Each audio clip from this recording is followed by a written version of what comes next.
Tie-dye reader.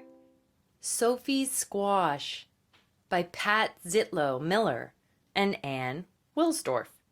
Read by tie-dye reader Kristie.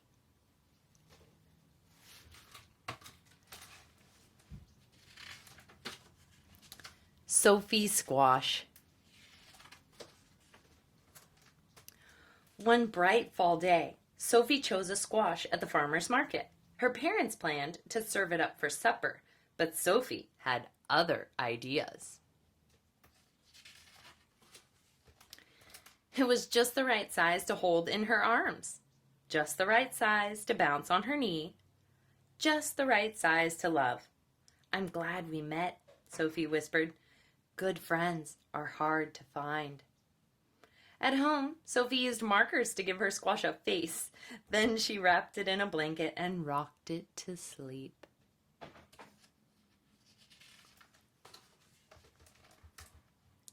When it was time to make supper, Sophie's mother looked at the squash. She looked at Sophie. "I call her Bernice," Sophie said. "I'll call for pizza," said her mother.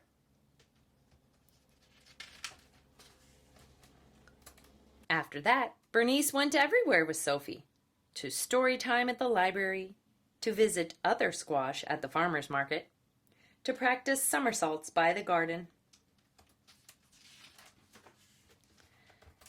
Every night, Sophie gave Bernice a bottle, a hug, and a kiss.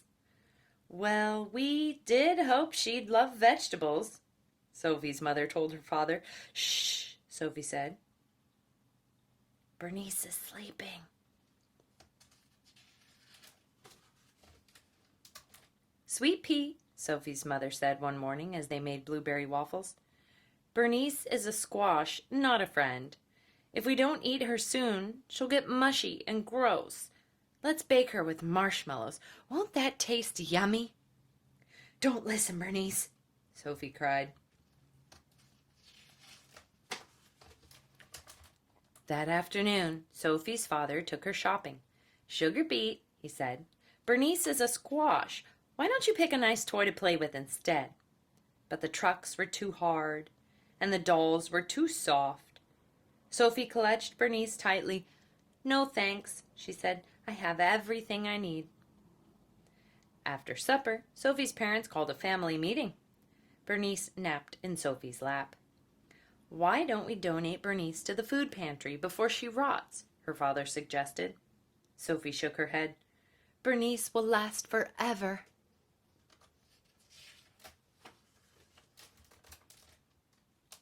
"Bernice seems a little blotchy," said Sophie's dad on the way to the library one day. "She looks perfect to me," Sophie replied.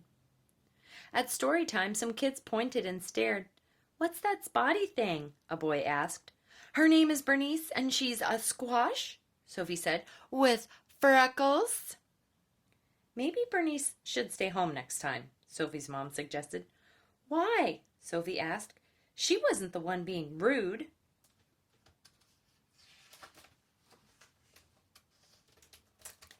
Still, as winter neared, Sophie noticed changes.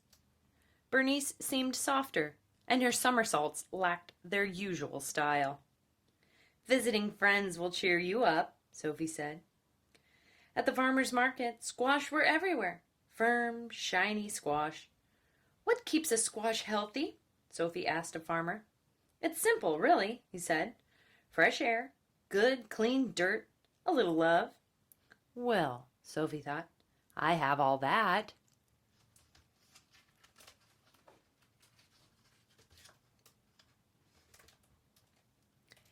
At home, Sophie cleared leaves from Bernice's favorite spot.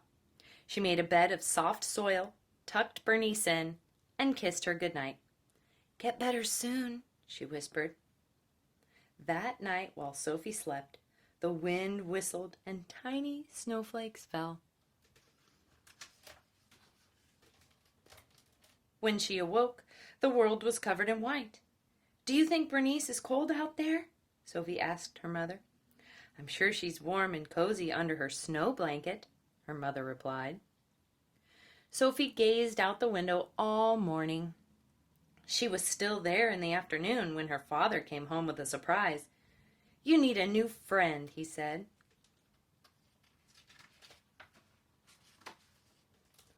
Meet Ace. Ace was nice, but boring. He just swam around and around in his bowl.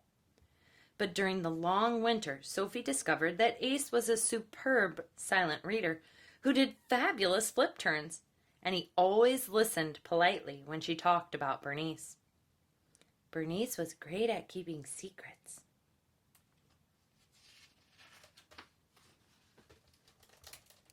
When the snow finally melted, Sophie rushed to the garden.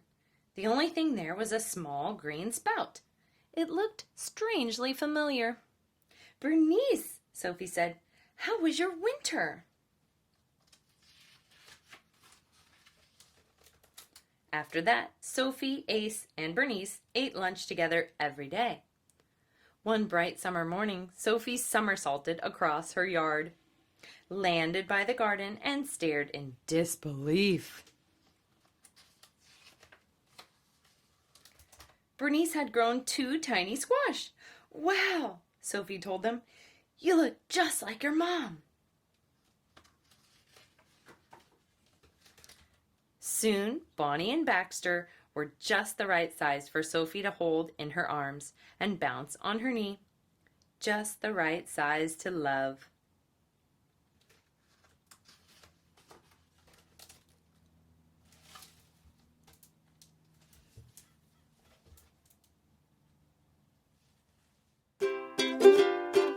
Try to read her.